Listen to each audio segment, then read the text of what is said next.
Bonjour.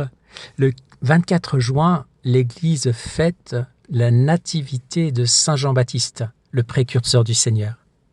La nativité de Saint Jean-Baptiste est une fête singulière dans l'année liturgique. L'Église célèbre ordinairement les saints au jour de leur mort, parce que ce jour est leur naissance au ciel. Mais Jean-Baptiste reçoit un honneur exceptionnel. Sa naissance terrestre est célébrée le 24 juin et son martyre le 29 août. Parmi les saints, seule la Vierge Marie partage avec lui cette grâce d'une nativité inscrite au calendrier liturgique universel. Et si on regarde plus haut encore, la nativité du Seigneur elle-même donne à cette exception tout son sens. Marie est fêtée dans sa naissance parce qu'elle est l'aurore immaculée du Christ.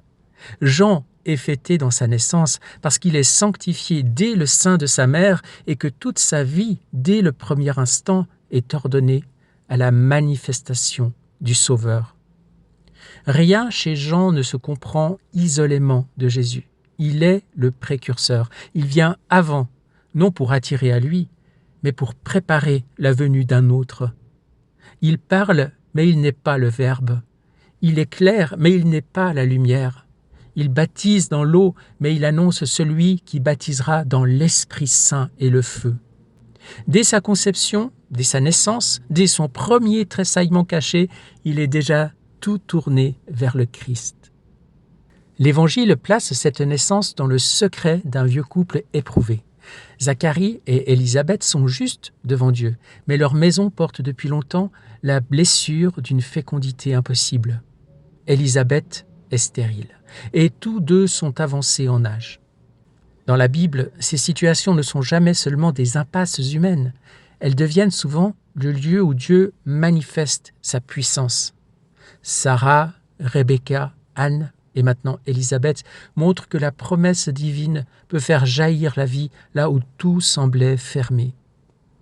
Lorsque l'ange apparaît à Zacharie dans le temple, il lui annonce que sa prière a été exaucée. Élisabeth enfantera un fils.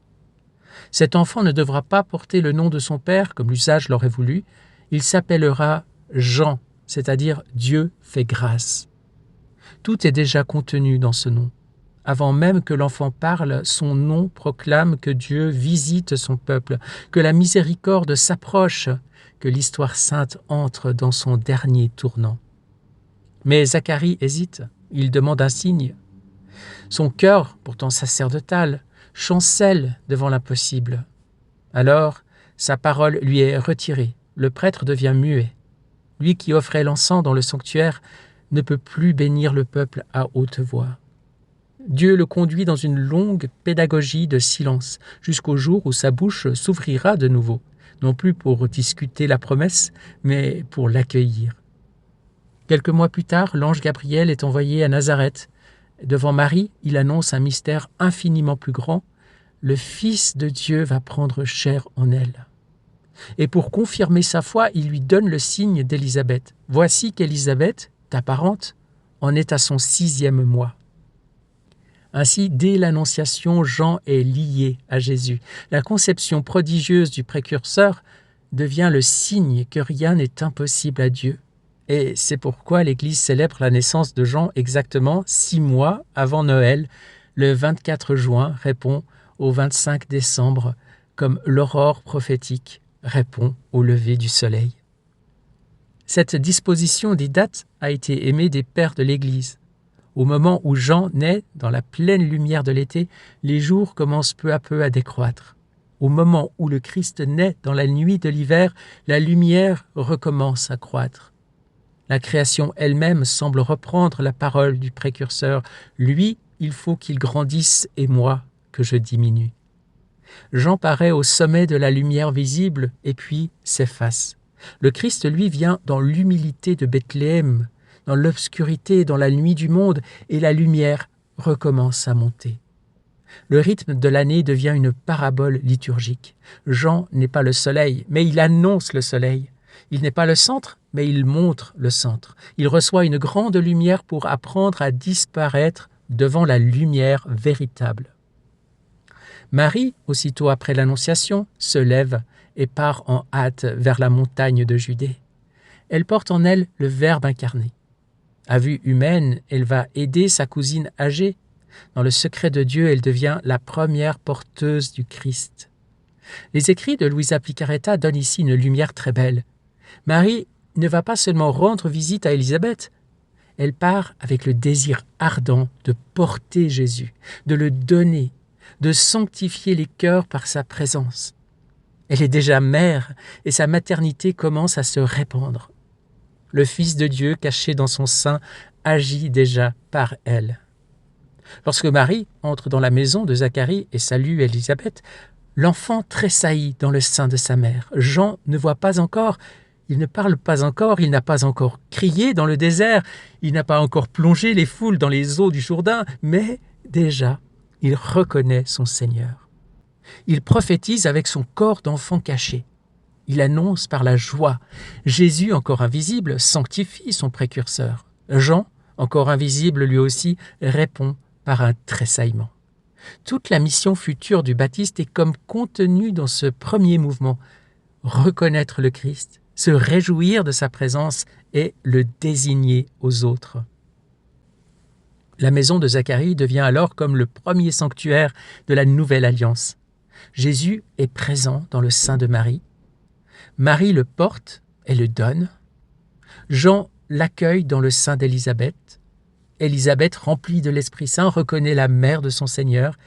Marie chante le Magnificat. Tout est encore caché, familial, domestique, mais déjà, l'Église est comme en germe, le Christ, la mère, le prophète, la louange, l'Esprit Saint, la joie du salut. Quand vient le jour de la naissance, les voisins et la parenté se réjouissent avec Élisabeth, parce que le Seigneur a manifesté envers elle sa miséricorde. On veut appeler l'enfant Zacharie, du nom de son père. Mais Élisabeth répond « Non, il s'appellera Jean ». Alors on interroge Zacharie, toujours muet, et il demande une tablette et il écrit « Jean est son nom ». Aussitôt sa bouche s'ouvre, sa langue se délie et il bénit Dieu. Ce moment est d'une grande beauté. La parole humaine revient quand elle consent enfin à la parole de Dieu. Zacharie retrouve sa voix, non pour expliquer son épreuve, non pour se justifier, mais pour bénir. Son silence est devenu louange, son doute a été purifié par l'attente, sa bouche, fermée par l'incrédulité, s'ouvre dans l'obéissance, et son cantique, le Benedictus, devient chaque matin la prière de l'Église. Béni soit le Seigneur, le Dieu d'Israël, qui visite et rachète son peuple. Saint Augustin a médité avec profondeur ce contraste. La naissance de Jean affronte l'incrédulité et son père devient muet. La naissance du Christ est accueillie par la foi de Marie et elle engendre le Verbe. Jean naît d'une femme âgée et stérile, le Christ naît d'une jeune vierge. Jean appartient encore au terme des prophètes, Jésus inaugure l'accomplissement. Zacharie perd la parole jusqu'à la naissance de celui qui sera la voix. Marie croit et le Verbe prend chair en elle. Jean est la voix, Jésus est le Verbe. La voix passe, le Verbe demeure. La voix atteint l'oreille pour conduire au sens. Une fois le Verbe accueilli dans le cœur, la voix peut s'effacer. Toute la grandeur du Baptiste est là. Il ne garde rien pour lui. Il attire des foules, mais ne les retient pas pour lui-même. Il forme des disciples, mais les conduit vers Jésus. Il prêche la conversion, mais non pour enfermer les hommes dans la peur.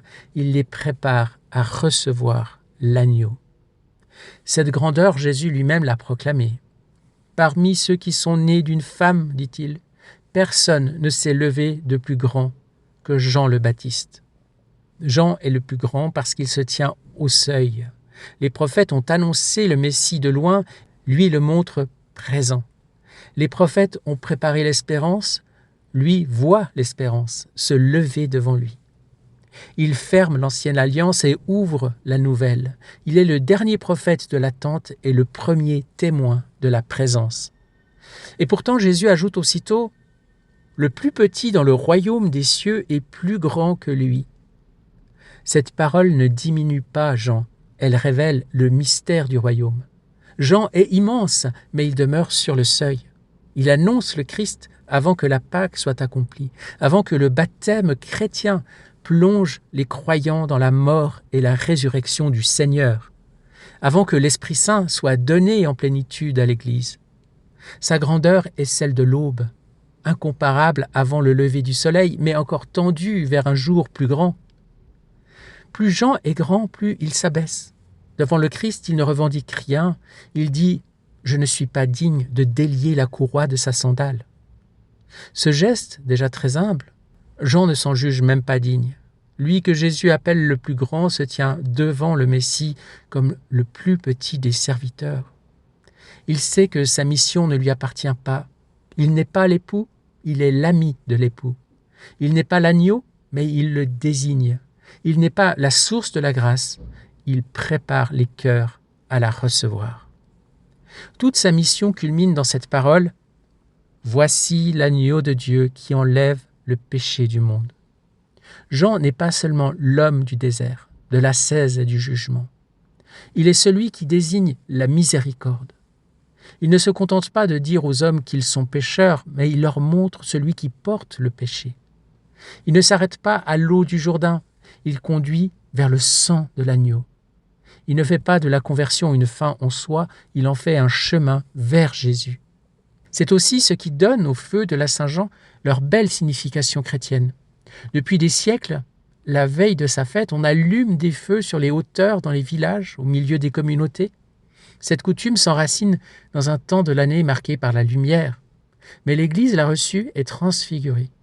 Ces flammes ne célèbrent pas seulement l'été.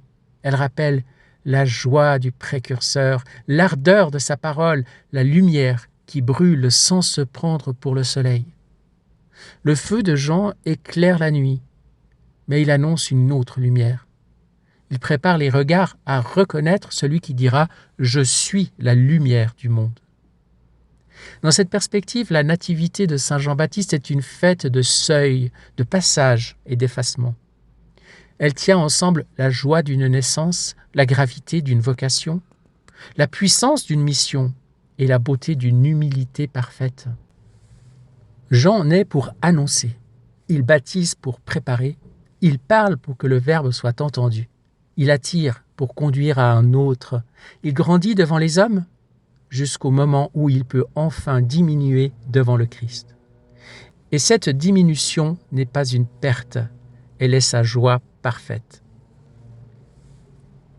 À la lumière de la divine volonté, cette fête reçoit encore un accent particulier. Jean est sanctifié, non par une action extérieure, mais par la présence cachée de Jésus portée par Marie. La grâce passe par une visitation. La mère vient, portant le Fils agit, sanctifie, illumine, et l'enfant caché répond par la joie. Ce mouvement dit quelque chose de toute vie chrétienne. Lorsque Dieu règne dans une âme, il ne la replie pas sur sa propre perfection, il la pousse à porter Jésus, à le donner, à devenir pour d'autres une visitation. Marie, première porteuse du Verbe incarné, montre que la vraie vie intérieure devient fécondité. Le livre du ciel fait souvent contempler Marie comme la créature en qui Dieu a déposé les biens de la rédemption et dont la maternité s'étend aux âmes. La visitation en donne une image vivante. Marie ne garde pas Jésus pour elle, elle le porte là où une vie attend d'être touchée par la grâce. Jean n'a pas encore de parole, mais il reçoit. Il n'a pas encore de ministère, mais il est sanctifié. Il n'a pas encore de disciples, mais il entre déjà dans sa mission. Avant toute œuvre, avant toute prédication, avant tout témoignage visible, il y a cette action cachée de Dieu dans le sein, dans le silence, dans le secret. Voilà pourquoi la naissance de Jean nous enseigne aussi à respecter les temps de Dieu. Zacharie a dû traverser le silence. Élisabeth a dû porter longtemps l'humiliation de la stérilité. Marie a dû marcher dans la foi vers un mystère qu'elle ne pouvait mesurer.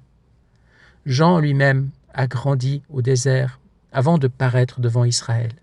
Dieu prépare ses œuvres dans le cachet et puis les manifeste à l'heure juste.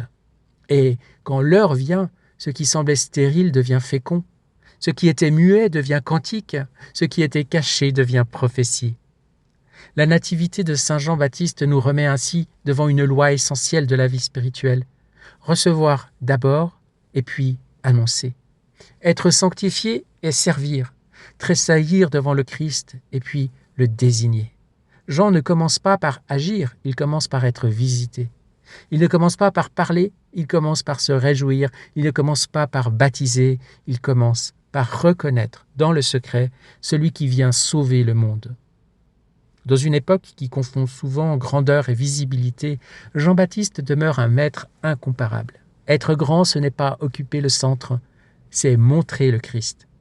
Être prophète, ce n'est pas capter les regards, c'est purifier les chemins. Être ami de l'époux, ce n'est pas retenir l'épouse, c'est se réjouir qu'elle aille vers lui.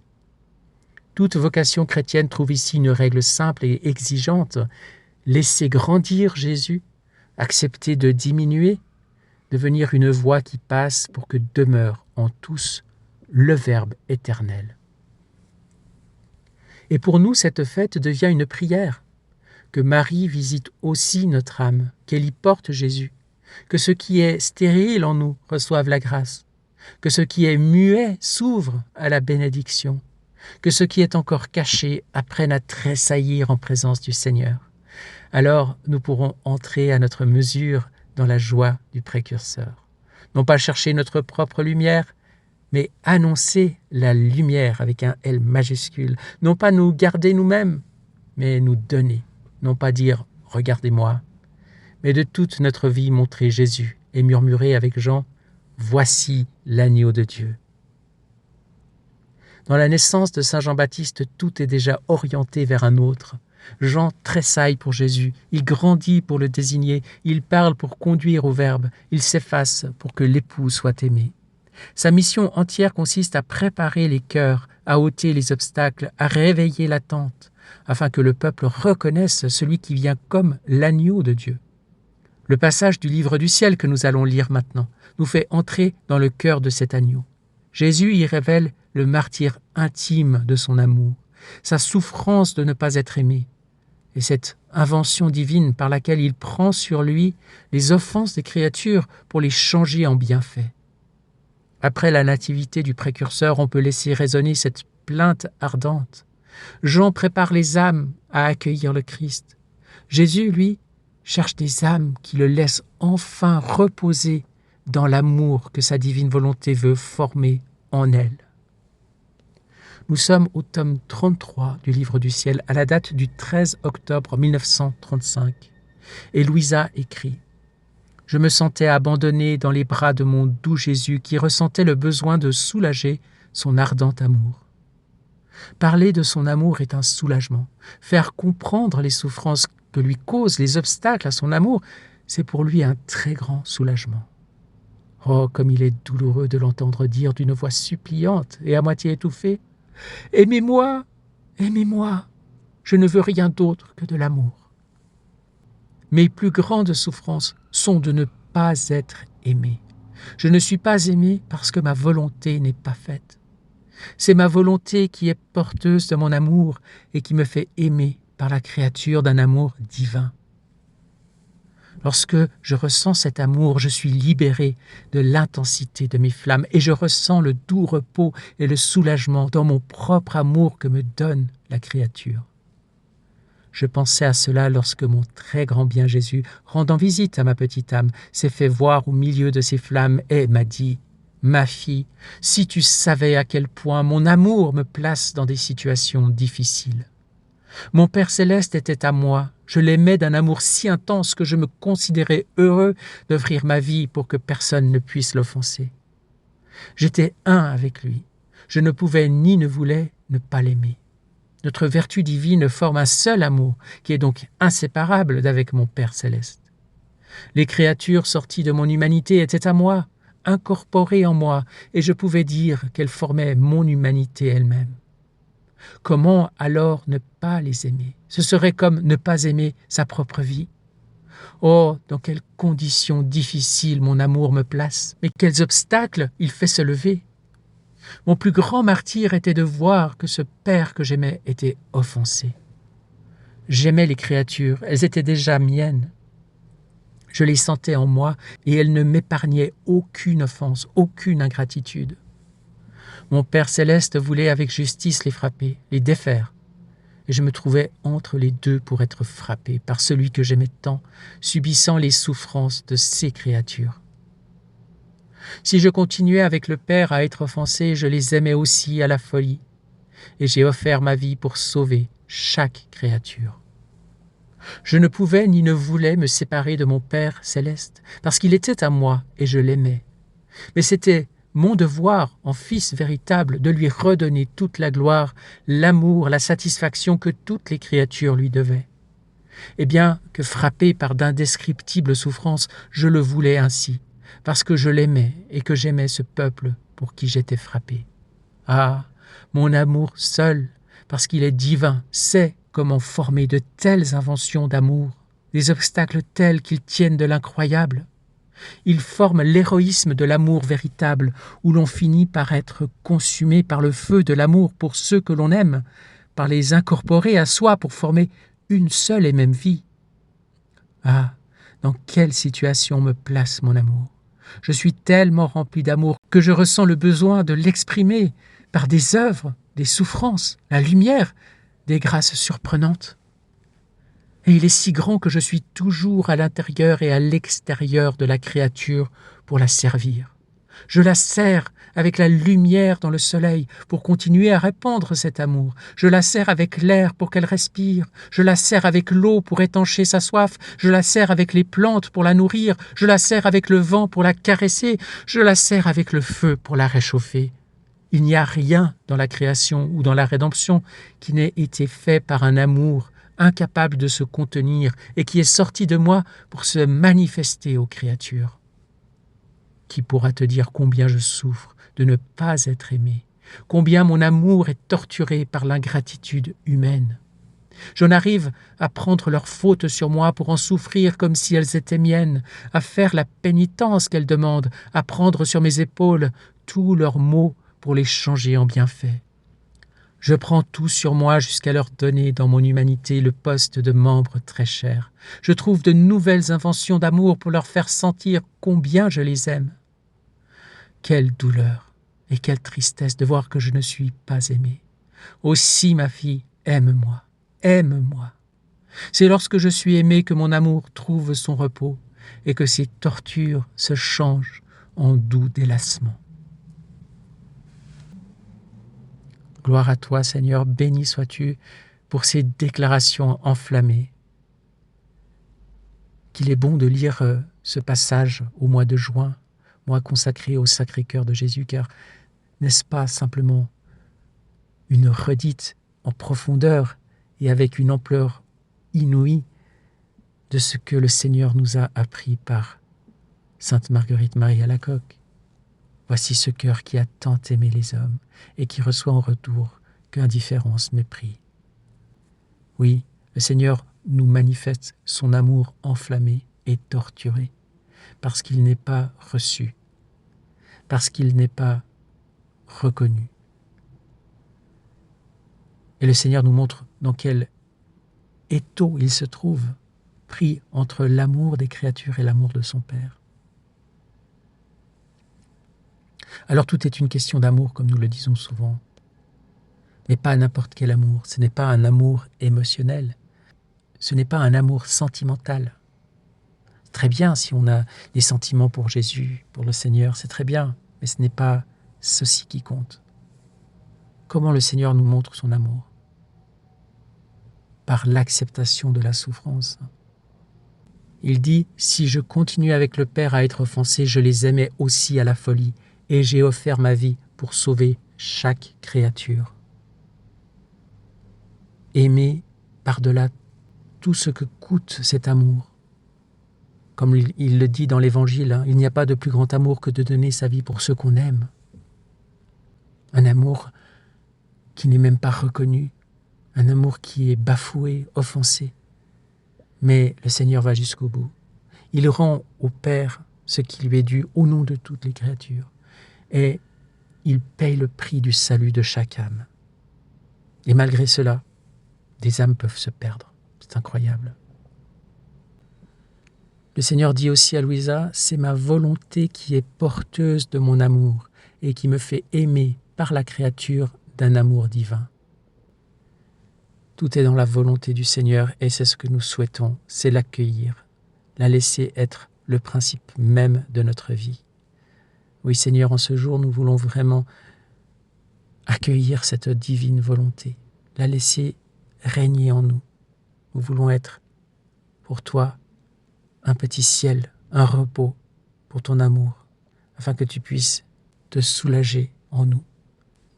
Et Seigneur, nous voulons aussi t'offrir notre disponibilité à partager tes souffrances, par amour pour le monde entier et pour réparer tout ce qui doit être réparé, au nom de tous et pour tous. Béni sois-tu Seigneur, merci pour ton amour qui se manifeste ainsi. Merci pour toute l'œuvre de la rédemption, pour avoir suscité un précurseur comme ton cousin Jean-Baptiste. Merci pour tous les enseignements que tu nous donnes dans l'Évangile. En ce jour, nous voulons nous fusionner dans ta divine volonté et récapituler tous les actes de Jean. Dieu fait grâce. Depuis le premier battement de son cœur dans le sein de sa mère Élisabeth, jusqu'à son dernier souffle lorsqu'il a été martyrisé. Et nous voulons tout offrir, Seigneur, plonger dans le grand bain de ta divine volonté, tout réordonner dans l'ordre divin et apposer le sceau de ton divin fiat sur chacun de ces actes. Nous voulons te remercier au nom de tous et pour tous, te glorifier, te rendre grâce et te demander le règne de ta divine volonté sur la terre comme au ciel dans tous les cœurs. Viens, divine volonté, Maranatha, Seigneur Jésus. Sois le roi du monde dans tous les cœurs. Et que le soleil divin se lève en nous, Seigneur, en ce jour, que nous puissions faire tous nos actes dans ta divine volonté, que tu puisses reconnaître dans chacun de nos actes tes propres actes divinisés, inséparables de toi, parce qu'ils sont faits avec toi, en toi, par toi et pour toi, dans une intention pure de t'aimer et de te soulager, et de glorifier le Père et la Sainte Trinité. Amen. Fiat. Bonne journée, bonne fête de la nativité de Jean, et à demain, soyez bénis.